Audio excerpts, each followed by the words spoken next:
How are you? Good. How are you doing? I'm well. Excited to talk to you. Yeah. Beautiful new record. I really do love. It's Lullaby Girl. This I guess you'd call it a concept record, right? Yes, it is a concept record. It was it's kind of a follow-up to, well, it was supposed to be a follow-up to my Nursery Rhyme Parade album that I made with Amazon. And I made a record after that, which was Feel What You Feel, which is a collection of original family-friendly songs, mostly originals. There's one cover song on there.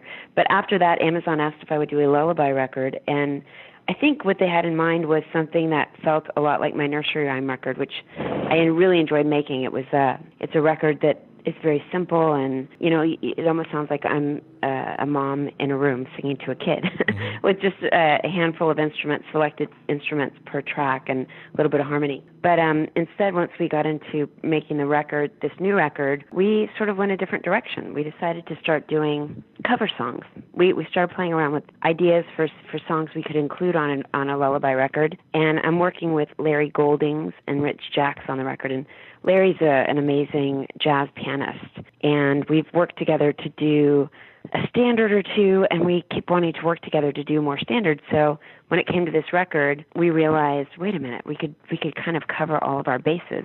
So we started putting Dream a Little Dream and songs that fit thematically, and we ended up doing songs from a bunch of different eras that fit well thematically with the concept of lullaby, but it's not exactly your baby record. No, this is a record that I put on sort of thinking, because of the title and everything, that it was going to be one of, more towards the kid album things. But no, it's not. I mean, I'm sure my kids would love this. My kid is 10. I don't know if he will let me play him anything at this point, but but I certainly, like, I've listened to this record a bunch. It become more than just a kid's record instantly, which is kind of an interesting trick that you just pulled off with all of this. Yeah, I'm really excited about it, because it really is that kind of record that it's not just for kids. It really isn't for kids. I said this before in some interviews, but I think it's a good image, which is when you go to the restaurant with your kids, it's a restaurant without a kids menu, but I think the kids are going to be able to eat some of the food. They're going to enjoy it also.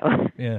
But, it's not chicken fingers and mac and cheese. Right. It's just real. It's real music, Yeah, well, I mean, of course, the interesting thing about it is all these songs do work as lullabies, and I would have never thought of some of these in that context. I mean, when you first hear Be My Baby, and I go, oh, right. But, yeah. I mean, and lots of them sort of make sense, but I tell you, Don't Stop is the one that really caught me off guard. Like, I never would have considered that one in this context. I agree with you, and I actually wasn't super open to doing that song when my collaborator suggested it. Rich Jack said, you know what, we're talking about songs about dreaming, and we had already, Larry and I years ago had started working on that waltz sort of version of The Sun Will Come Out Tomorrow. We took something that's normally more of a big march, and we turned it into a 3/4 kind of lullaby waltz thing. And our collaborator, Rich, was like, you know what, we should do Don't Stop Thinking About Tomorrow. And that song is always, some Fleetwood Mac songs I love, but other ones kind of scare me a little bit. And that song, I don't know, I was just like, I don't know about that song. But once we started working on it, it did take on a whole new life. It's interesting, too, because it gets to the core of the theme of the song, which doesn't necessarily have to be about a relationship, a romantic relationship. It can really be about life and about, tomorrow's a new day, and we can put the past behind us and move till tomorrow, and that's a really positive message for anybody, really. Yeah, especially, for a song that I think all of us have heard more times than we can count. I mean, this is one of the most popular songs in history when you talk about, radio airplay and music videos and all of that, and to find a way to give it a fresh listen, I mean, that's nearly an impossible task. Yeah, it was really fun. It's definitely one of those experiences, even for me, where it takes a minute to figure out, like, wait, what song is this? And then you get to the chorus and you're like, oh, okay, right. I get it. Were there any other songs that was particularly challenging in that sort of way? I think it was more exciting than challenging. Like when we recorded The Sun Will Come Out Tomorrow, that's just something I've always been excited to do, that take on that song. Mm-hmm. Dream a Little Dream in My Room was really fun to approach. It wasn't drastically different from the original. It still has that kind of thoughtful, introspective, slightly melancholy, dreamy, a little haunting quality, which worked well both thematically and sonically for us. I think Inchworm was the only one I wasn't familiar with beforehand. I don't think I've ever heard that one. That's one of those songs. For me, I'm super familiar with it.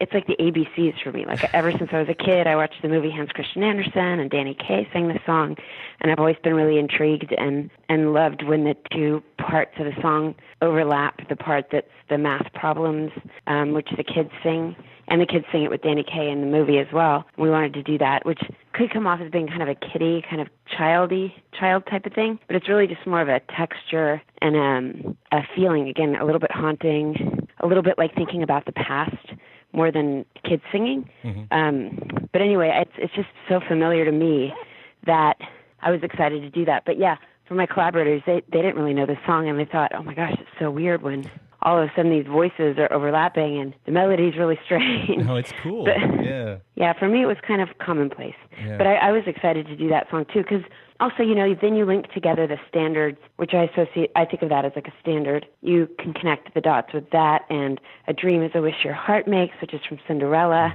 which feels a little kitschy because it's a very old-timey song, and we did it with a celeste, which is very magical, a Disney-sounding instrument. I mean, that's golden era Disney right there. That's like, when the songs, like every song they wrote was just this, and I'll use the word magical. It seems like cliche when you're talking Disney, but every song they wrote was super magical. Yeah, the lyrics about, your dreams, and that you can make your dreams come true, and these like bright visions of your dreams coming true just because you're having them.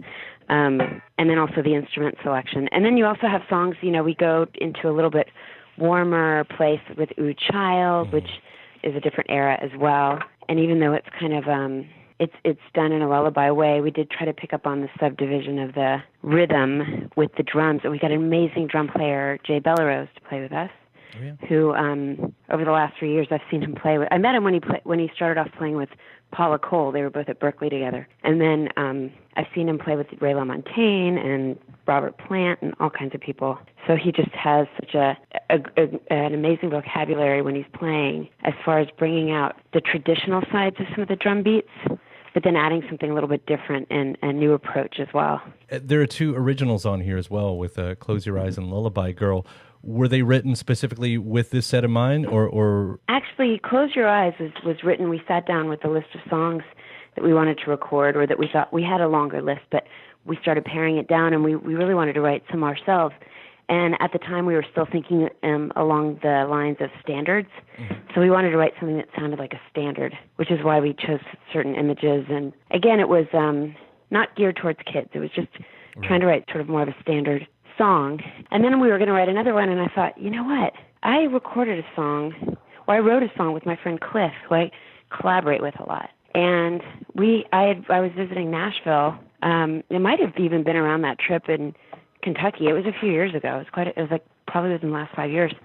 And I got to Nashville, and I went to go visit Cliff's studio, my friend Cliff Goldmacher's studio, just to check it out. And we thought, we should write a song. I was going to look at the studio, and then I decided to call my daughter and wish her good night back in Los Angeles. And I thought, we should write a song. We're in the studio. So we wrote a song right in that moment of me just wishing my young daughter good night, and that sort of sweet, again, melancholy, intimate moment. And that was Lullaby Girl. And so I said, we should look at that song. And it fit really well also within the album concept. It's funny, the words I have written under the song on my notes here is "it fits really well," because when I heard the album, I heard it as a whole, and I wasn't reading the liners at that point, so all I assumed was these were other covers that you were doing. They were standards, and I didn't know the difference. They could have been. They sounded, as all the rest of the songs. And you talk about wanting to write songs with that in mind, them being standards, and both of these. Like, you knocked it out of the park on that. They both. Oh, that's so cool. Yeah. We also, I think, the placement, especially since you listen to them in order. When we place the songs, I always like there to feel like there's a variety of songs on a record. But part of the placement of the songs, Lullaby Girl comes near All the Pretty Little Horses, which has a little bit of a not country, but kind of Americana feeling about it. And Lullaby Girl is kind of bridging that gap between a standard and like a song that you'd hear from the 70s, maybe a James Taylor song and a standard, you know? Right. So that's sort of where we placed it on the record as well. There's such nice songs, and I loved your performance on TV the other night, too. So it was probably a couple weeks ago at this point. So speaking of online, though, I didn't want to get out of here without bringing up 20 years of Firecracker. I saw that you were celebrating that as well. And because it was last time we talked, I think that was the anniversary of Reality Bites. And I thought, of course, now the anniversaries will just keep coming. I know. You know, I just asked my assistant who helps me with some of the social media stuff. I said, well, you got to get all these anniversaries together because it's fun to celebrate, you know, when songs used to hit the charts or, you know, when they were on the radio or whatever there's a lot of different things to celebrate. So we got to keep a handle on all that. I was kind of wondering, you know, as you look back on that, and I don't know if you have looked back on that much, you know, 20 years ago with Firecracker, is there anything that comes to mind? Because I know that was sort of like the big follow-up. I mean, there was probably a lot of importance put on that, maybe. No, that was a really big deal. I was, you know, it's funny, I still look at albums that way. I'm working on a new grown-up record now, but at the same time, you know, still I want people to hear the Lullaby Girl, and things go by much more quickly now. There's you know, with the internet and digital media and the ability to get songs without having to drive to the record store or hear it on the radio. But I feel like as a musician, the songs still need more time to exist and breathe before the next round of songs or events or whatever people are focusing on comes next. So I've been listening back to Firecracker, and it was kind of still almost like a freshman record for me because I still had songs on there that I had written before I got signed to the record deal, as well as new songs. I always wanted to put some of those songs on a major label record, and so when I first started making records when I was like in college, I started writing songs a lot earlier before that, but I started making, you know, full-length records in college with my friend Liz Mitchell. We had a band, and that's when I first started doing it. And I would sort of, as soon as we collected enough songs to make a record, we would make a next record. And so it's like some of those songs were still from the collection of songs of the prior record, and then I wrote new songs, and so it still felt very fresh and new. And I was really excited about putting an orchestra on a bunch of the songs. And I did have a weird deal with the song "I Do," which ended up being the single. Mm-hmm. I thought I was done with the record, and then the record company did that old thing where they tell me, oh, there's no single, you got to go back and write songs, basically. Right. And I was so annoyed. I thought everything was there, and it was really annoying to hear the record company say that, especially after having the success with the song Stay. And I always feel like I know better. You know, I'm like, I know better. I know how to make records. I don't need like a record company man telling me what to do. But so I went ahead and took the challenge, and I sat and I wrote "I Do," and that ended up being the single. I still don't know if it's because the song was better than anything else or just because they decided that was the single. Right. But anyway, that was the song, and that was the song that was promoted, and that was the song that went on the radio. And it's about the record company. Oh, it's so funny. You know, you don't hear it, but I do. You don't hear a single, but I do. And that's what that's about. And so it's funny that was the single. I think that's happened a few times in rock history, and every single time it's hilarious, you know, the way that works out. Yeah, there was one from the 70s. I can't think of what it is. And then I know I was listening to the radio one day. Nielsen did that one time, but of course he did it in a way that they couldn't play it. Like, oh, you want me to write a radio single? Right. Well, F you. You know, yeah, exactly. This was like, I just was like, okay, what is a radio single? It's something with broad concepts, something, you know, with broad sentiment, like, you know, everybody feels this way, that kind of thing. Chord progression that comes easily to my fingertips, which that chord progression was, one of those types of chord progressions. And I was like, okay, well, I'm going to write a song like this. And then, of course, that's the song that does become the single. And it's funny, I heard Sarah Bareilles' song, I'm Not Going to Write You a Love Song, and I heard that, and immediately I thought, I bet this is about the record company asking her to write a love song. And it turns out it is. That's what that song is about. That's amazing. Hidden in plain sight. Yeah, anything that can give you strong emotions, though, I will say it did teach me that it doesn't necessarily matter where the emotions come from. Mm-hmm. You can write that's the best place to tap in, is even if, you know, it doesn't have to be... It doesn't have to be what it seems to be, you know. But it's good when it comes from someplace strong. Yeah. Well, I'll tell you, that record has aged extremely well, and you can't say that about every record that's been around for 20 years. So. Oh, thank you. Well, it was really important to me and to my co-producer Juan Patino.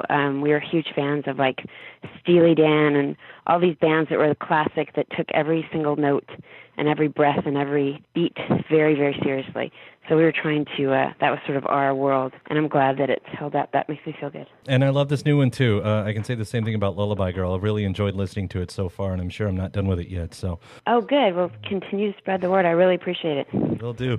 Thank you so much, Lisa. This was a lot of fun. Thank you. I look forward to seeing you guys in Louisville again sooner than later. Yeah, come back anytime. Thank you. All right, take care. Take care. Bye. Thanks a lot.